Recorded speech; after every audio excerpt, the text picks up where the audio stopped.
Hi, my name is Kostas. I'm a principal engineer working on vCenter and VCF, and some of you may have heard of me.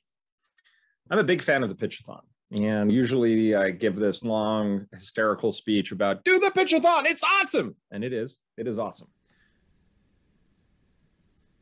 But today I thought to myself, maybe if I gave a little bit of a different story, people would understand why I'm so passionate about it.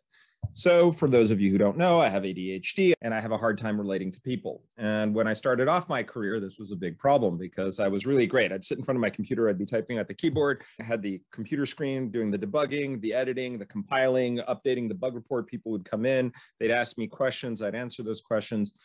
And it was great. I was one of the most productive, prolific programmers. In fact, at one point in time, a Linux kernel engineer said that to me. So I took that as high praise. But what happened was that I just wasn't getting promoted. And finally, I sit down with my manager, who was a good friend. I said, why am I not getting promoted? And he said, because Kostas, people are more than just things that solve your problems. They're people. And I kind of looked at him funny and I said, huh? What do you mean? And he basically broke it down to me that I only approached people when I had a problem. I told them what my problem was. I expected it to be solved. When it was solved, I no longer interacted with them. And it was an interesting insight. All of a sudden, I realized that, wait, I'm not relating to you as a human being. And he said, yes, you're not relating to me as a human being. I said, okay, well, how does one do that? So I spent the weekend thinking about it. And I showed up Monday morning and I said to him, hello, Jonathan. He looked at me funny. How was your weekend? And he stared at me even funnier. And he says, Kostas, is there a problem? I go, no. I'm just asking you how the weekend was. And he looked at me and he said, it was fine. Thank you. Are you sure there's no problem? No. I am just engaging in small talk and asking you about your weekend. Have a nice day. And then I walked away. Okay, why am I telling you this story? The reason I'm telling you this story is that one of the weirdest things about being a software engineer and being an engineer in general is that we interact with these impersonal systems called computers. They don't care about how we feel.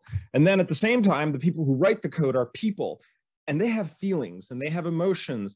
And the reality is that they interact with technology, both at an emotional level and a technology level. And being able to relate to both of those at the same time is a skill. It's not a gift. You're not born with the ability to do that. It's a skill that's trainable. And because it's trainable, I'm passionate about getting people trained on it. I'm passionate about people being exposed to the best and most sophisticated and most thoughtful training that we have. And that's what we've created for you. After four years to 3 years, I'm really confident that this is an extremely good program, that everybody who comes out of it has learned something very valuable about how to interact with people, how to present ideas, how to relate to people, not just in terms of the technical bits, but also the emotional bits. So if you're interested in improving your careers, if you're interested in being better, if you're interested in being able to relate to people, if you want to be more productive than what your own two hands can do, the Pitchathon is for you.